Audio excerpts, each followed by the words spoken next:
Right now, rivers and streams are moving fast, and they're going to keep rising higher as the rain keeps on falling. NBC Charlotte's Savannah Levin's picking up our team coverage tonight from Sugar Creek near Uptown. Savannah?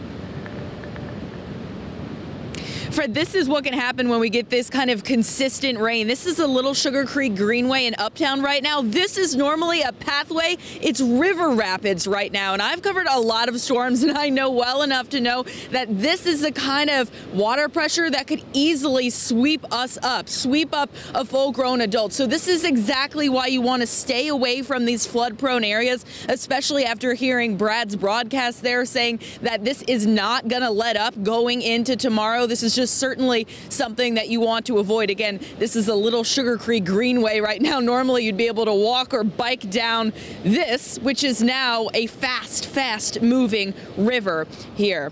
Reporting live from the Little Sugar Creek Greenway, I'm Savannah Levins for NBC Charlotte. Take a look at this video shot on I-77. You can see the windshield wipers working overtime. Traffic almost at a standstill. The interstate, not a fun place to be when the rain is falling.